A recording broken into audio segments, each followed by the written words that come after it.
BBC প্রবাহে আপনাদের সবাইকে স্বাগত জানাচ্ছি। আমি শারমিন রমা। শুরুতেই দেখে নেব আজ কি থাকছে। আগামী ত্রয়োদশ জাতীয় সংসদ নির্বাচনে যে সমস্ত রাজনৈতিক দল এবং স্বতন্ত্রভাবে নির্বাচনে অংশগ্রহণ করতে চাচ্ছেন প্রার্থীরা, এই শেষ দিনে বিভিন্ন রাজনৈতিক দল এবং স্বতন্ত্র প্রার্থী এবং বিভিন্ন জোটের প্রার্থীদের আমরা দেখেছি এই সেগুনবাগিচায় নির্বাচন কর্মকর্তার কার্যালয়ে মনোনয়নপত্র দাখিল করছেন এবং তারা মনোনয়নপত্র গ্রহণ করছেন নির্বাচনের কর্মকর্তারা। বিশেষ করে এই জায়গায় যে 13টি আসনের মনোনয়নপত্র দাখিল করা হচ্ছে সেগুলো সবগুলো ঢাকা সিটি কর্পোরেশনের। এর বাইরে ঢাকা সিটি কর্পোরেশনের দুটি অর্থাৎ ঢাকা 13 এবং ঢাকা 15 আসনের মনোনয়নপত্র দাখিল করা হচ্ছে নির্বাচন কমিশনের সাথের ভবন অর্থাৎ আঞ্চলিক নির্বাচন কর্মকর্তার কার্যালয়ে। যারা এই নির্বাচনে অংশগ্রহণ করতে চাচ্ছেন তারা এই কার্যালয়ে এসে মনোনয়নপত্র দাখিল করছেন এবং তার শেষে গণমাধ্যমের সাথে কথা বলেছেন। সকাল থেকে আমরা দেখেছি যে বিএনপির ভারপ্রাপ্ত চেয়ারম্যান তারেক রহমান তিনি ঢাকার একটি আসন থেকে অর্থাৎ ঢাকা 17 আসন থেকে নির্বাচন করবেন এবং তিনি তার পক্ষ থেকে এই আসন থেকে মনোনয়নপত্র সংগ্রহ করেছেন তার প্রধান নির্বাচনী এজেন্ট বিএনপি চেয়ারপারসনের উপদেষ্টা আব্দুস সালাম। আর 17তে জানেন যে উনি 17তে ভোটার হয়েছেন, এটাও একটা বিষয়। এবং 17তে এর আগেও এই নির্বাচনী এলাকায় ওনারা ভোটার ছিলেন। ওনার বাসা ছিল যে ক্যান্টনমেন্টে, সেটাও এই নির্বাচনী এলাকার। বেগম খালেদা জিয়া উনিও এলাকার, কাজে এলাকার প্রতি তো একটা আলাদা একটা টান তার আছেই। সেই কারণেই শেষ মুহূর্তে সবার অনুরোধে তিনি এখান থেকে প্রার্থী হয়েছেন। আমরা দেখেছি বিভিন্ন রাজনৈতিক দল এবং স্বতন্ত্র প্রার্থীরা যখন আসছেন তার সাথে দলীয় কর্মী সমর্থকদের অনেকে এখানে আসছেন এবং তারা মনোনয়নপত্র দাখিলের করছেন। এবং এর পাশাপাশি আমরা দেখেছি যে দলীয় কর্মী সমর্থকদের ক্ষেত্রে নির্বাচন কমিশনের যে নীতিমালা কিংবা আচরণবিধি রয়েছে সেটিও ভঙ্গ করছেন কেউ কেউ, অর্থাৎ 5 জনের বেশি অধিক অনেকেই যাচ্ছেন এবং মনোনয়নপত্র দাখিল করার চেষ্টা করছেন। যদিও নির্বাচন কমিশনের কর্মকর্তারা এবং এখানে যারা আইনশৃঙ্খলা বাহিনীর দায়িত্বে রয়েছেন তারা বলছেন যে এই যারা নির্বাচন কমিশনের যে নীতিমালা আছে, আচরণবিধিমালা রয়েছে, সেটি যেন সবাই মানেন, সেই অনুরোধতা নির্বাচন কমিশনের পক্ষ থেকে করা হয়েছে। এবং আমরা দেখেছি কোনো রাজনৈতিক দল এবং জোটের প্রার্থীরা এখানে এসেছেন এবং তারা অভিযোগ করছেন নির্বাচনের মাঠে এখন পর্যন্ত লেভেল প্লেইং ফিল্ড নেই। আপনারা দেখেছেন যে এখনো ব্যানার, পোস্টার, ফেস্টুন সব রয়েছে। বড় বড় দলের যারা আছেন তারা কিন্তু বড় বড় বিলবোর্ডও তাদের রয়ে গিয়েছে। এর মাঝে কি করলো নির্বাচন কমিশন আমরা বুঝি না। তো শুধুমাত্র যত আইন আমরা দেখলাম, এখানে আমরা 5 জন আসছি, অন্যান্য দলের দেখা গেছে যে শত শত লোকও আসছে। কিন্তু এখন আমরা আইন কানুন আমরা যারা ছোট দল আমরা মানি, কিন্তু বড়দেরকে মানার একটা অভ্যাস দরকার। এর ফলে নির্বাচনের মাঠের যে অসম প্রতিযোগিতার আশঙ্কা তারা করছেন এবং তারা বলছেন নির্বাচন কমিশনের কাছে তারা দাবি জানাচ্ছেন এখনও বিভিন্ন জায়গায় বিভিন্ন ধরনের পোস্টার, ব্যানার, ফেস্টুন রয়েছে। এর বাইরে কোনো প্রার্থীকে বিশেষ সুযোগ দেওয়া হচ্ছে বলেও দাবি করা হয়েছে কোনো প্রার্থীর পক্ষ থেকে। আজ এই মনোনয়নপত্র দাখিল শেষেই পরবর্তী 5 দিনে যাচাই বাছাই হবে এবং প্রার্থী চূড়ান্ত তালিকা ঘোষণা করা হবে। এরপরে মনোনয়নপত্র প্রত্যাহারের জন্য নির্বাচন কমিশন একটি সময় দিবে এবং আগামী জানুয়ারির 20 তারিখের পরে প্রতীক বরাদ্দের পর নির্বাচনের প্রার্থী যারা হচ্ছেন তারা আগামী নির্বাচনের প্রচারণা করতে পারবে। আমরা আমাদের নেতা, পার্টির ভারপ্রাপ্ত চেয়ারম্যান দেশনায়ক তারেক রহমানের পক্ষ থেকে ঢাকা 17 নির্বাচনী এলাকার প্রার্থী হিসাবে তার পক্ষ থেকে আমি তার প্রধান নির্বাচনী এজেন্ট, প্রধান সমন্বয়কারী এবং আমার সাথে আমাদের সহকারী সমন্বয়কারী ডক্টর ডোনার এবং আমাদের ঢাকা মহানগর উত্তরের সংগ্রামী আহ্বায়ক আমিনুল হক সহ আমরা 5 জন এখানে এসেছি আজকে ওনার পক্ষ থেকে মনোনয়নপত্র জমা দিতে। আল্লাহর রহমতে আমরা সুন্দরভাবে তার মনোনয়নপত্র জমা দিয়ে এসেছি। আমরা বিশ্বাস করি আগামী নির্বাচন একটি সুন্দর সুস্থ নির্বাচন হবে। দীর্ঘ 17 বছর যে নির্বাচনের জন্য আমরা অপেক্ষা করেছি, দীর্ঘ 17 বছর আমাদের যে নেতাকে তারা প্রবাস জীবনে বাধ্য করেছিল, আজকে আল্লাহর রহমতে জনগণের দোয়ায় তিনি দেশে ফিরে এসেছেন। আমরা দেশবাসীকে, ঢাকা নগরবাসীকে ধন্যবাদ জানাই যে তিনি ফিরে আসার দিন যেভাবে ঢাকা নগরের সকল জনগণ ঐক্যবদ্ধভাবে তাকে স্বাগত জানিয়েছে, তাকে বরণ করে নিয়েছে, ঠিক তেমনিভাবে আগামী 12 তারিখ ফেব্রুয়ারি যে নির্বাচন, সেই নির্বাচনেও ঢাকা 17 এলাকার জনগণ স্বতঃস্ফূর্তভাবে আমাদের নেতার পক্ষে ভোট দিবে, আমরা এটা আশা করি। আমরা চাই, দেশের জনগণ দীর্ঘদিন ধরে অপেক্ষা করছে একটি ভোটের জন্য, এবং নতুন প্রজন্ম গত 3টি ভোট দিতে পারে নাই। তাই আজকে নতুন প্রজন্মের সকল ভোট ধানের শীষের পক্ষে হোক, এটা আমরা সবাই আশা করি। আমরা আশা করি নতুন প্রজন্মের সবাই নতুন করে জোট বেঁধে ধানের শীষের পক্ষে ভোট দিবে। আজকে এখনও নির্বাচন বা দেশ সম্পর্কে অনেক ষড়যন্ত্র চলছে। সকল ষড়যন্ত্রকে ভেদ করে আমরা বিশ্বাস করি যে একমাত্র বাংলাদেশ জাতীয়তাবাদী দল আছে, যারা এই দেশের সকল জনগণের পক্ষে কথা বলবে, সকল জাতির পক্ষে কথা বলবে, সকল ধর্ম বর্ণের পক্ষে কথা বলার একমাত্র দল হলো বাংলাদেশ জাতীয়তাবাদী দল।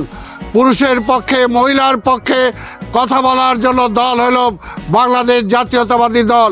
তাই আগামী নির্বাচনে ঢাকা 17-এর সকল জনগণকে আমরা উদ্যত আহ্বান জানাবো, অনুরোধ করব দেশে গণতন্ত্রকে ফিরে আনার জন্য, দেশে একটি স্থিতিশীল পার্লামেন্টের ডেমোক্রেসি ফিরে পাওয়ার জন্য, দেশকে উন্নয়নের ধারে নিয়ে যাওয়ার জন্য আগামী দিনে তারা দেশনায়ক তারেক রহমানের পক্ষে ঢাকা 17 ধানের শীষে ভোট দিয়ে তাকে বিপুল ভোটে নির্বাচিত করবে।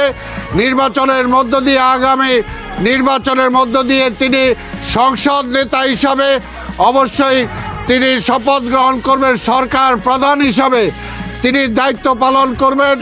এবং তার পিতার মতো শহীদ রাষ্ট্রপতি জিয়া রহমান যেমনি দেশটা একটা ভঙ্গুর অবস্থায় দায়িত্ব নিয়েছিলেন, আজকেও ঠিক তেমনি একটি ভঙ্গুর অবস্থায় দেশের দায়িত্ব নিয়ে তার সুযোগ্য সন্তান হিসাবে, খালেদা জিয়ার সুযোগ্য সন্তান হিসাবে তারেক রহমান আগামী নির্বাচনে ইনশাল্লাহ সরকার প্রধান হিসাবে দায়িত্ব নিয়ে এই দেশকে সামনের দিকে এগিয়ে নিয়ে যাবেন, উন্নয়নের দিকে নিয়ে যাবেন। অর্থনৈতিক যে আজকে সমস্যা, এই অর্থনৈতিক সমস্যার সমাধান করবেন, রাজনৈতিক সমস্যার সমাধান করবেন, আন্তর্জাতিক সমস্যার সমাধানের লক্ষ্যে তিনি কাজ করবেন। আপনারা সবাই তার জন্য দোয়া করবেন, এই আশা পোষণ করে আপনাদের সবাইকে ধন্যবাদ দিয়ে আমার বক্তব্য শেষ করছি এবং আপনাদের সবাই দোয়া চাচ্ছি। জনগণ চেয়েছে যে উনি এই নির্বাচনী এলাকা থেকে নির্বাচন করুক, সেই কারণে দল তাকে মনোনয়ন দিয়েছে এবং তিনি আজকে নির্বাচন করছেন। বাংলাদেশের জনগণকে আমরা আহ্বান জানাচ্ছি ধানের শীষের পক্ষে।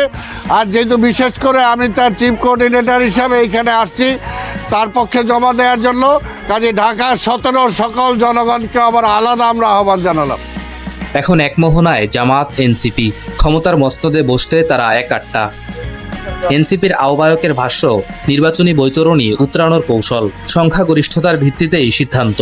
সেদিন ওসমান হাদির গায়ে গুলি লেগেছে, কালকে আপনার গায়ে লাগবে, পরশুদিন আমার গায়ে লাগবে।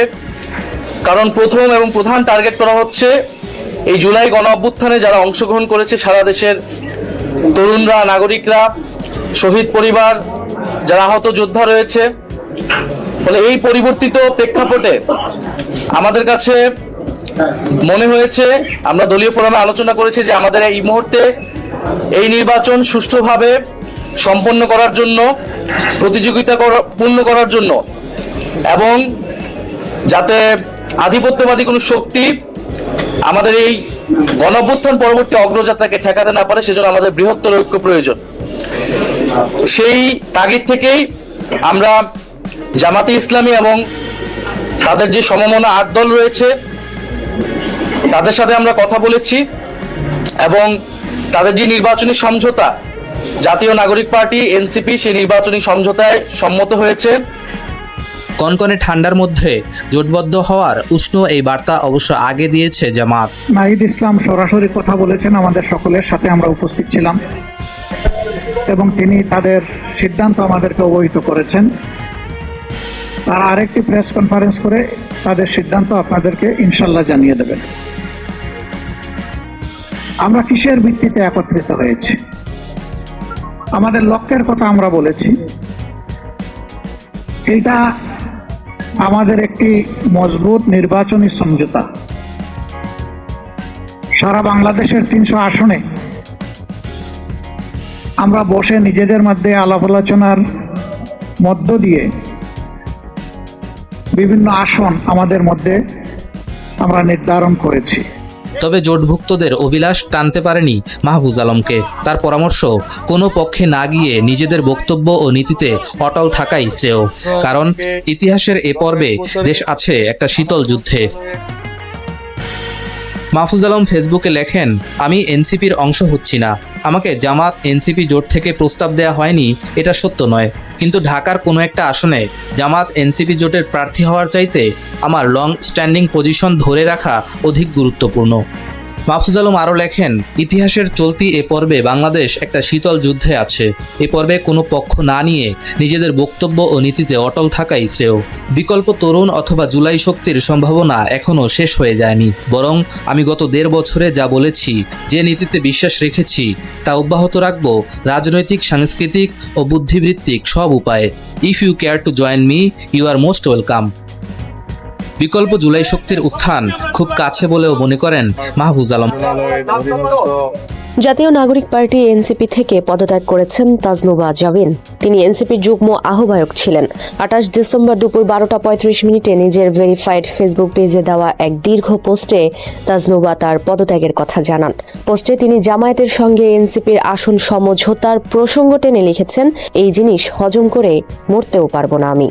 তাজনুবা তার ফেসবুক পোস্টে লিখেন, আপনারা অনেকে ভাবছেন হয়তো জামায়াতের সাথে জোটে ঐতিহাসিক কারণ বা নারী বিষয়ের কারণে আমার আপত্তি। এর চেয়েও ভয়ঙ্কর যে কারণ, সেটা হলো যে প্রক্রিয়ায় এটা হয়েছে। এটাকে রাজনৈতিক কৌশল, নির্বাচনী জোট ইত্যাদি লেভেল দেওয়া হচ্ছে। আমি বলবো এটা পরিকল্পিত। এটাকে সাজিয়ে এ পর্যন্ত আনা হয়েছে। ঢাকা 17 আসনে তাজনুবাকে প্রার্থী করেছিল এনসিপি। তাজনুবা তার ফেসবুক পোস্টে লিখেছেন, আজ তিনি এনসিপি থেকে পদত্যাগ করেছেন। অত্যন্ত ভাঙা মন নিয়ে তাজনুবা জানান, তিনি আসন্ন জাতীয় সংসদ নির্বাচনে অংশগ্রহণ করতে পারছেন না। নির্বাচন করতে মানুষ তাকে যে অর্থ অনুদান হিসেবে পাঠিয়েছেন, তা তিনি এক এক করে ফেরত দেবেন। কিভাবে টাকা ধীরে ধীরে ফেরত দেবেন, তা তিনি বিস্তারিত লিখে জানাবেন। সেজন্য তিনি একটু সময় চেয়েছেন। তিনি তার পোস্টে লিখেছেন, ভেবেছিলাম জোটের আনুষ্ঠানিক ঘোষণা আসার পর আমি পদত্যাগ দেব। সেই আশাই ছিলাম, কিন্তু গতকাল সবাই নিশ্চিত করেছে এই জোটে সিল পড়েছে। আর আবারও বলি, আমার পদত্যাগের কারণ যতটা না জোট, তার চেয়ে বেশি যে প্রক্রিয়ায় জোট হয়েছে, অবিশ্বাস, অনাস্থা মূল কারণ। ত্রয়োদশ জাতীয় সংসদ নির্বাচন সামনে রেখে জামায়াতে ইসলামীর সঙ্গে আসন সমঝোতা করতে গিয়ে সংকটে পড়েছে এনসিপি। এ ব্যাপারে দলের কেন্দ্রীয় নেতাদের একটি অংশ তীব্র প্রতিক্রিয়া দেখাচ্ছেন। জামায়াতের সঙ্গে এনসিপির সমঝোতার বিষয়টি অনেকটাই চূড়ান্ত হওয়ার পর 27 ডিসেম্বর সন্ধ্যায় দল থেকে সরে দাঁড়ানোর ঘোষণা দেন তাসনিম জারা। তিনি দলটির জ্যেষ্ঠ যুগ্ম সদস্য সচিব ও রাজনৈতিক পরিষদের সদস্য ছিলেন। এর আগে গত বৃহস্পতিবার দলটি থেকে পদত্যাগ করেন এনসিপিতে জামায়াত বিরোধী অংশের নেতা হিসেবে পরিচিত মীর আরশাদুল হক। সামনেই জাতীয় সংসদ নির্বাচন, কিন্তু এ নিয়ে কোনো ভাবনা নেই কৃষকদের মাঝে। তাদের অভিযোগ, সরকার গঠনের পর জনপ্রতিনিধিরা ভুলে যান কৃষকদের কথা, ফলে তাদের ভাগ্যের কোনো পরিবর্তন হয় না।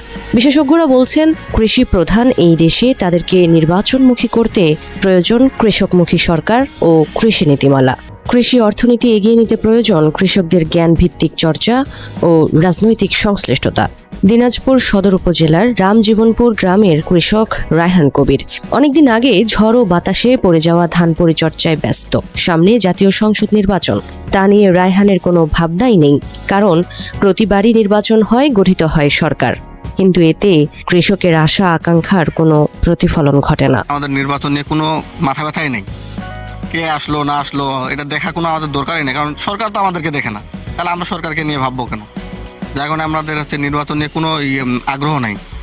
যে ইলেকশন আসবে, ইলেকশন আসলে একটা আমেজ থাকে, সেই আমেজটাই নেই আমাদের মধ্যে। কৃষিতে লস খাওয়ার কারণে আমরা হচ্ছে কৃষি থেকে অন্য পেশায় চলে যাচ্ছি।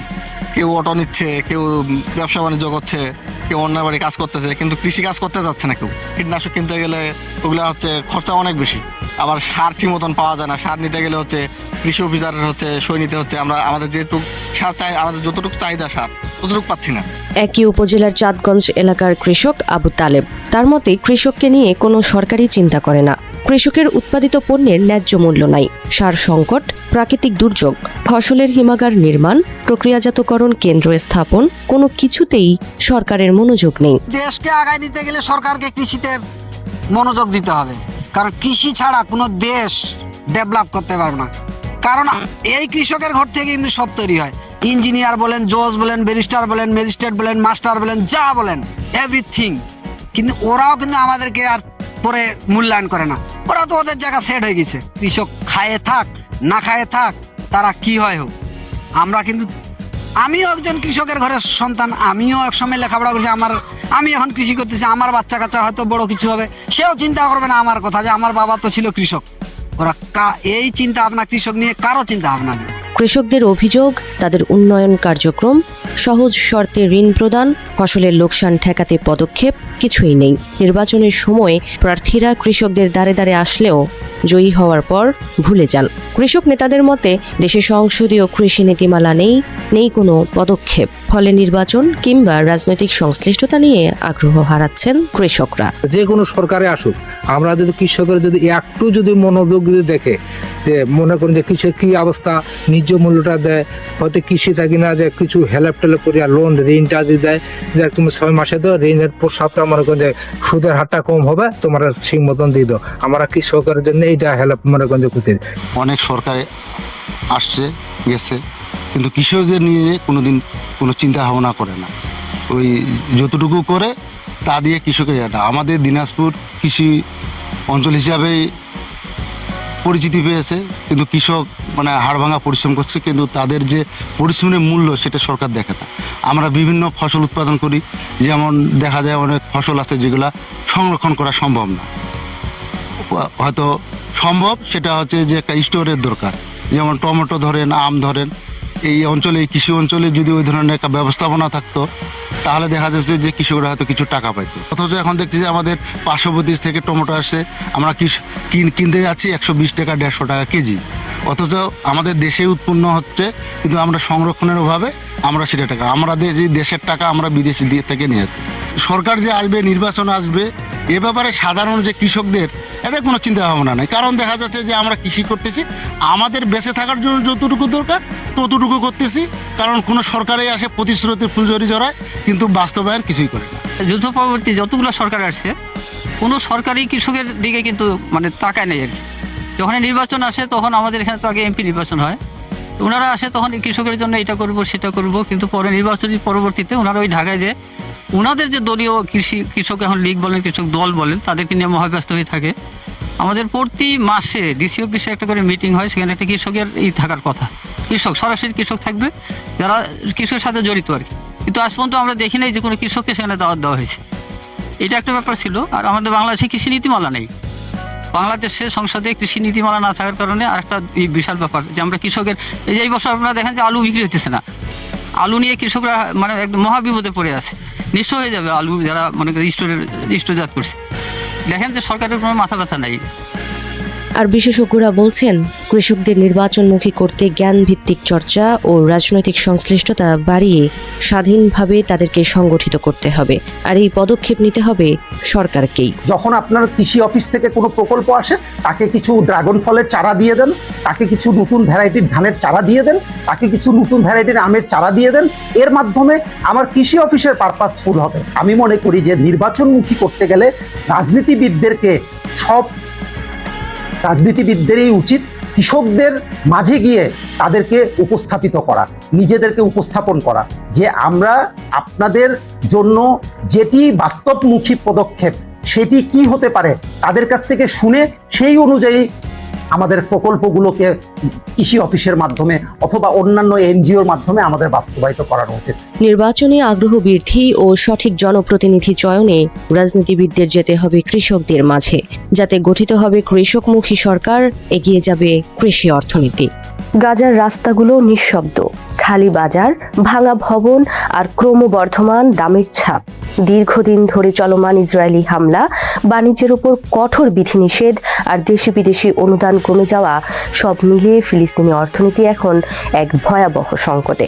সরকারি পরিসংখ্যান এবং বিশেষজ্ঞদের মতে এই সংকট এমন এক পর্যায়ে পৌঁছেছে যেখানে প্রতিষ্ঠানগুলো ঠিকমতো কাজ করতে পারছে না, হাসপাতাল, বিদ্যুৎ, পানি সবই ঝুঁকির মধ্যে। এমনকি এখন সাধারণ মানুষকে মৌলিক সেবা দেওয়াও কঠিন হয়ে পড়েছে। 2025 সালের জন্য প্রকাশিত প্যালেস্টাইন ইকোনমিক মনিটরের প্রতিবেদনে Palestinian central bureau of statistic এবং প্যালেস্টিনিয়ান মনিটরি অথরিটি PMA জানিয়েছে 2025 সালে ফিলিস্তিন অর্থনৈতিক অবস্থা খুবই খারাপ ছিল। 2023 সালের তুলনায় 2025 সালে গাজায় মোট দেশজ উৎপাদন প্রায় 84% কমেছে।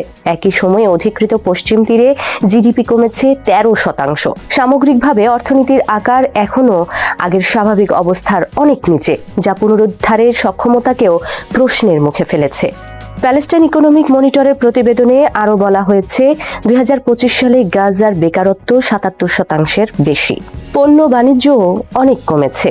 ফিলিস্তিনি অর্থ মন্ত্রণালয়ের তথ্য অনুযায়ী ইসরায়েলি কর্তৃপক্ষ ফিলিস্তিন সরকারের প্রায় $4.5 বিলিয়ন রাজস্ব আটকে রেখেছে, যা সরকারের আর্থিক সক্ষমতাকে গুরুতরভাবে ক্ষতিগ্রস্ত করছে। 2025 সালের নভেম্বরের শেষ নাগাদ ফিলিস্তিন সরকারের মোট ঋণ দাঁড়িয়েছে $14.6 বিলিয়ন, যা আগের বছরে জিডিপির চেয়েও বেশি। এই ঋণের মধ্যে রয়েছে আন্তর্জাতিক ও দেশীয় ব্যাংক, সরকারি কর্মচারীদের বকেয়া বেতন এবং বেসরকারি খাতের ঋণ। বাড়তে থাকা ঋণের চাপে সরকারি বাজেটের স্বাভাবিক কার্যক্রম ব্যাহত হচ্ছে। নিয়মিত ব্যয়, কর্মচারীদের বেতন এবং প্রয়োজনীয় পরিষেবা বজায় রাখাও কঠিন হয়ে পড়েছে। ফিলিস্তিনি কর্তৃপক্ষ বলছে, এই পরিস্থিতি চলতে থাকলে প্রশাসনিক কাঠামোর স্থায়িত্ব নিয়েই প্রশ্ন উঠতে পারে। সরকারি হিসাব অনুযায়ী নির্মাণ খাত, শিল্প ও কৃষি, পাইকারি ও খুচরা বাণিজ্য সব খাতেই তীব্র পতন দেখা গেছে। বিশেষ করে নির্মাণ খাত সবচেয়ে বেশি ক্ষতিগ্রস্ত হয়েছে। শিল্প ও কৃষিতেও উৎপাদন উল্লেখযোগ্যভাবে কমেছে, যা সামগ্রিক অর্থনীতির উপর দীর্ঘমেয়াদী প্রভাব ফেলছে। সরকারি হিসাব অনুযায়ী 2025 সালের দ্বিতীয় প্রান্তিকে ফিলিস্তিনি জিডিপি আগের বছরের তুলনায় 29% কমেছে। মাথাপিছু জিডিপি কমেছে 32%। জাতিসংঘের বাণিজ্য ও উন্নয়ন সংস্থা UNCTAD বলছে, অর্থনীতি এখন প্রায় 2 দশক আগের অবস্থানে ফিরে গেছে। খাত ভিত্তিকভাবে দেখা গেছে নির্মাণ খাতের উৎপাদন 41%, শিল্প ও কৃষিতে 29% এবং পাইকারি ও খুচরা বাণিজ্যে 24% কমেছে। ফিলিস্তিনের সবচেয়ে বেশি ক্ষতিগ্রস্ত খাতে পরিণত হয়েছে পর্যটন মন্ত্রণালয়ের হিসাবে 2023 সালের শেষ থেকে দৈনিক ক্ষতি প্রায় $20 লাখ। 2024 সালের শেষ নাগাদ মোট ক্ষতি দাঁড়ায় প্রায় $1 বিলিয়ন। ফিলিস্তিনি অর্থনৈতিক নীতি গবেষণা ইনস্টিটিউট MAS জানিয়েছে, 2024 সালে প্রথমার্ধে পশ্চিম তীরের হোটেল দখল 1 বছর আগের তুলনায় 84% কমেছে। শুধু আবাসন ও খাদ্য পরিষেবা খাতে ক্ষতির পরিমাণ প্রায় $326 মিলিয়ন। অর্থনীতিবিদরা বলছেন, বর্তমান সংকট শুধু সাময়িক নয়। রাজস্ব কিংবা নতুন আন্তর্জাতিক সহায়তা না এলে নিয়মিত ব্যয় চালাতে পারবে না সরকার। বিশ্বব্যাংক সহ আন্তর্জাতিক সংস্থাগুলোও সতর্ক করে বলছেন, ফিলিস্তিনের অর্থনৈতিক কাঠামো আরও দুর্বল হয়ে যাওয়ার সম্ভাবনা আছে। বিশ্লেষকদের মতে, রাজস্ব ছাড়, আন্তর্জাতিক সহায়তা পুনরায় সক্রিয় হওয়া এবং রাজনৈতিক প্রেক্ষাপটে পরিবর্তন না এলে ফিলিস্তিনের অর্থনীতি দীর্ঘস্থায়ী সংকট থেকে আরও গভীর মন্দার দিকে যেতে পারে। এখন সবচেয়ে বড় প্রশ্ন হলো, এই সীমাবদ্ধতার মধ্যেও বর্তমান অর্থনৈতিক কাঠামো কতদিন টিকে থাকতে পারবে এবং প্রয়োজনীয় পরিবর্তনগুলো আদৌ সময় মতো আসবে কিনা। ভেনেজুয়েলার বিরুদ্ধে অনেকটাই যুদ্ধে নেমেছেন মার্কিন প্রেসিডেন্ট ডোনাল্ড ট্রাম্প। দেশটির প্রেসিডেন্ট নিকোলাস মাদুরোর পদত্যাগ দাবি থেকে শুরু করে মাদক চোরাচালানের অভিযোগে নৌযান হামলা, তেলবাহী ট্যাঙ্কার আটক, এমনকি ভেনেজুয়েলা উপকূলে অবরোধ আরোপ, সব মিলিয়ে লাতিন আমেরিকার এই দেশটিকে চাপে রাখতে কোনো কৌশলই বাদ রাখছেন না তিনি। ট্রাম্প প্রশাসনের এমন আগ্রাসী অবস্থানকে আন্তর্জাতিক আইনের সরাসরি লঙ্ঘন বলে মনে করছেন বিশ্লেষকরা। হরাইজন ইনসাইট সেন্টারের গবেষক ইয়াং জিয়াওটং বলেন, ভেনেজুয়েলার বিরুদ্ধে যুক্তরাষ্ট্রের এসব পদক্ষেপ জাতিসংঘ সনদের পরিপন্থী এবং একটি সার্বভৌম রাষ্ট্রের অভ্যন্তরীণ বিষয়ে নগ্ন হস্তক্ষেপের শামিল। তার মতে, যুক্তরাষ্ট্র ক্রমেই বিশ্বজুড়ে একক আধিপত্য বিস্তারের চেষ্টা করছে। শুরুতে ভেনেজুয়েলা ইস্যুতে তুলনামূলক নীরব থাকলেও সম্প্রতি অবস্থান স্পষ্ট করেছে চীন। গত 17 ডিসেম্বর ভেনেজুয়েলার পররাষ্ট্রমন্ত্রীর সঙ্গে ফোন আলাপে চীনের পররাষ্ট্রমন্ত্রী ওয়াং ই মার্কিন যুক্তরাষ্ট্রের হস্তক্ষেপকে একতরফা বর্বরতা বলে আখ্যা দিয়েছেন। এর কয়েকদিন পর 20 ডিসেম্বর ভেনেজুয়েলা উপকূলে চীনগামী একটি তেলবাহী ট্যাঙ্কার আটক করে যুক্তরাষ্ট্র। এই ঘটনায় 22 ডিসেম্বর চীনের পররাষ্ট্র মন্ত্রণালয় জানায়, অন্য দেশের জাহাজ আটক করা আন্তর্জাতিক আইনের গুরুতর লঙ্ঘন। এক নিয়মিত সংবাদ সম্মেলনে মন্ত্রণালয়ের মুখপাত্র লিন জিয়ান বলেন, সব ধরনের একতরফা ও অবৈধ নিষেধাজ্ঞার বিরোধিতা করে চীন। আমরা বিশ্বাস করি যে কোনো দেশের সঙ্গে সম্পর্ক গড়ে তোলার পূর্ণ অধিকার রয়েছে ভেনেজুয়েলার। অন্যদিকে ট্রাম্প প্রশাসনের দাবি, সন্ত্রাসবাদ, মাদক পাচার ও মানব পাচার দমনের অংশ হিসেবেই ভেনেজুয়েলার প্রধান রাজস্ব খাত তেলকে লক্ষ্যবস্তু করা হয়েছে। ভেনেজুয়েলার অপরিশোধিত তেলের সবচেয়ে বড় ক্রেতা চীন। দেশটির মোট তেল আমদানি প্রায় 4% আসে ভেনেজুয়েলা থেকে। ডিসেম্বরে চীন প্রতিদিন গড়ে 6 লাখ ব্যারেলের বেশি তেল আমদানি করেছে লাতিন আমেরিকার দেশটি থেকে। শুধু তেল আমদানিই নয়, গত 2 দশকে চীন ভেনেজুয়েলায় তেল অবকাঠামো ও উন্নয়ন খাতে বিপুল বিনিয়োগ ও ঋণ দিয়েছে। এসব বিনিয়োগের নিরাপত্তা নিশ্চিত করতে রাজনৈতিক স্থিতিশীলতা চীনের জন্য অত্যন্ত গুরুত্বপূর্ণ। এছাড়া বড় তেল উৎপাদনকারী দেশে অস্থিরতা সৃষ্টি হলে বৈশ্বিক জ্বালানি বাজারে দামের অস্থিরতা বাড়ে। বিশ্বের অন্যতম বৃহৎ জ্বালানি ভোক্তা হিসেবে এটি চীনের জন্য বাড়তি ঝুঁকি তৈরি করে। সম্প্রতি প্রকাশিত মার্কিন জাতীয় নিরাপত্তা কৌশলপত্রে ট্রাম্প প্রশাসন জানিয়েছে, যুক্তরাষ্ট্র আর বিশ্বজুড়ে পুলিশের ভূমিকা পালন করবে না, বরং 19 শতকের মনরো ডক্ট্রিনের আদলে আমেরিকা অঞ্চলে নিজেদের প্রভাব জোরদার করবে এবং সেখানে বহিরাগত শক্তির হস্তক্ষেপ সহ্য করা হবে না। যুক্তরাষ্ট্রের এই নীতিকে সন্দেহের চোখে দেখছে বেইজিং। চীনের শঙ্কা, একদিকে যুক্তরাষ্ট্র তাইওয়ান ইস্যুতে হস্তক্ষেপ চালিয়ে যাওয়ার ঘোষণা দিচ্ছে, অন্যদিকে মনরো ডক্ট্রিনের কথা বলছে, যা পরস্পর বিরোধী। বেইজিং এর ধারণা, এসব বাগাড়ম্বরপূর্ণ বক্তব্যের আড়ালে যুক্তরাষ্ট্র আসলে বিশ্বকে কৌশলগতভাবে বিভ্রান্ত করতে চাইছে। যুক্তরাষ্ট্র ও ভেনেজুয়েলার মধ্যকার সংঘাতময় পরিস্থিতি থেকে কৌশলগতভাবে লাভবান হতে পারে চীন, এমনটা মনে করছেন হরাইজন ইনসাইটস সেন্টারের গবেষক ইয়াং জিয়াওটং। তিনি মনে করেন, আন্তর্জাতিক আইন ও জাতিসংঘ সনদ লঙ্ঘনের অভিযোগ তুলে যুক্তরাষ্ট্রকে বিশ্ব মঞ্চে কোণঠাসা করার সুযোগ পাচ্ছে বেইজিং। একই সঙ্গে নিজেকে আন্তর্জাতিক আইনের রক্ষক হিসেবে প্রতিষ্ঠার চেষ্টা করছে দেশটি। গবেষক ইয়াং জিয়াওটং বলেন, ভেনেজুয়েলাকে রক্ষায় চীন সরাসরি কোনো সামরিক পদক্ষেপ নেবে না কিংবা ছায়াযুদ্ধে জড়াবে না। তবে ভেনেজুয়েলার সরকার উৎখাত হলে লাতিন আমেরিকায় চীনের প্রকৃত ক্ষমতার সীমাবদ্ধতা উন্মোচিত হয়ে যাবে। অস্বীকার করার উপায় নেই, গত 2 দশকের প্রচেষ্টায় লাতিন আমেরিকায় চীনের প্রভাব ক্রমেই বাড়ছে। অঞ্চলটিতে অর্থনৈতিক সম্পর্ক সম্প্রসারণের ধারাবাহিক প্রচেষ্টার ফলেই আজ দক্ষিণ আমেরিকার অন্যতম শীর্ষ বাণিজ্যিক অংশীদারে পরিণত হয়েছে চীন। তবে ভেনেজুয়েলায় ট্রাম্পের নগ্ন হস্তক্ষেপের মাত্রা আরও বাড়লে দেশটিতে চীনের প্রভাব অনেকটাই কমে যাবে। ফ্লোরিডার মারে লাগোতে মার্কিন প্রেসিডেন্ট ডোনাল্ড ট্রাম্প ও ইউক্রেনের প্রেসিডেন্ট ভলোদিমির জেলেনস্কির আলোচনার ফলাফল এমনটাই, শেষ হবে করেও শেষ হলো না। বৈঠক শেষে সাংবাদিকদের জেলেনস্কি জানান, তারা 20 দফা শান্তি পরিকল্পনার 90% বিষয়ে সম্মত হয়েছেন। আর ট্রাম্প জানান, ইউক্রেনের জন্য নিরাপত্তা নিশ্চয়তা প্রায় 95% সম্পন্ন হয়েছে। বৈঠক শেষে তিনি সাংবাদিকদের বলেন, আমি বলবো না যে আমরা সব বিষয়ে পুরোপুরি একমত, কিন্তু একটি চুক্তির কাছাকাছি আছি। ট্রাম্প আরও বলেন, যেহেতু এটা একটা জাতির ভূখণ্ড ছাড়ের প্রশ্ন, তাই বিষয়টি নিয়ে সিদ্ধান্ত নেওয়া সত্যিই কঠিন। এটি একটি সমাজের প্রজন্মের ভূখণ্ডের ব্যাপার, কোনো একক ব্যক্তির সিদ্ধান্তে এটি সম্ভব নয়। আর জেলেনস্কি বলেন, ইউক্রেনে রাশিয়ার প্রায় 4 বছরের যুদ্ধের অবসানের লক্ষ্যে আরও আলোচনার জন্য আগামী সপ্তাহে মার্কিন ও ইউক্রেনীয় দলগুলো মিলিত হবে। ইউক্রেন যুদ্ধ চলছে প্রায় 4 বছর ধরে। রাশিয়া দেশটির প্রায় 20% ভূখণ্ড গণভোট ও যুদ্ধের মাধ্যমে দখল করে নিয়েছে। রুশ প্রেসিডেন্ট ভ্লাদিমির পুতিনের দাবি, সেই সব ভূখণ্ড এখন আর ইউক্রেনের নেই, বরং রাশিয়ার হয়ে গেছে। তবে ভূখণ্ডগুলো ছেড়ে দিতে নারাজ জেলেনস্কি। ডোনাল্ড ট্রাম্প প্রায় মনে করেন, ইউক্রেনের উচিত ভূখণ্ড রাশিয়াকে ছেড়ে দেওয়া, তবে ইউক্রেনকে কোনোভাবেই রাজি করানো সম্ভব হচ্ছে না।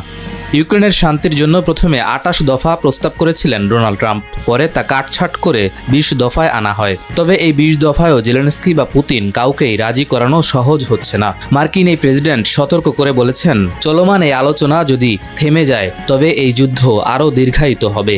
জেলেনস্কির সঙ্গে বৈঠকের ঘণ্টাখানেক আগে পুতিনের সঙ্গে ফোনালাপ করেছেন ট্রাম্প, যদিও তাদের ফোনালাপ সম্পর্কে বিস্তারিত জানা যায়নি। তবে রাশিয়ার পররাষ্ট্রনীতি উপদেষ্টা ইউরি উশাকভ বলেছেন, এই ফোনালাপটি ট্রাম্পের উদ্যোগে হয়েছে। ট্রাম্প ও পুতিন যুদ্ধের অবসানের জন্য ইইউ এবং ইউক্রেনের সর্বশেষ প্রস্তাবগুলো নিয়ে আলোচনা করেছেন। আল জাজিরার সাংবাদিক শিহাবের মতে, জেলেনস্কি আসার আগ মুহূর্তে ডোনাল্ড ট্রাম্প পুতিনের সঙ্গে 1 ঘণ্টারও বেশি সময় ধরে ফোনে আলাপ করেন এবং জেলেনস্কির বৈঠকের পরে তিনি আবার তার সঙ্গে কথা বলার পরিকল্পনা করছেন। ইউক্রেনীয় নেতাদের অজান্তেই তিনি এই ফোনালাপটি করেছেন। আল জাজিরার প্রতিবেদন বলছে, ফ্লোরিডায় ট্রাম্প ও জেলেনস্কির বৈঠকের পর তারা ফরাসি প্রেসিডেন্ট ইমানুয়েল ম্যাখো এবং ব্রিটিশ প্রধানমন্ত্রী কেয়ার স্টারমার সহ গুরুত্বপূর্ণ ইউরোপীয় নেতাদের সঙ্গে একটি যৌথ ফোনালাপ করেন।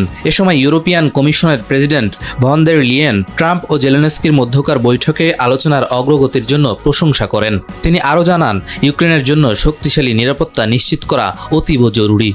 সবাইকে শুভকামনা জানিয়ে আমি শারমিন রমা আজ এখানেই বিদায় নিচ্ছি। ভালো থাকবেন।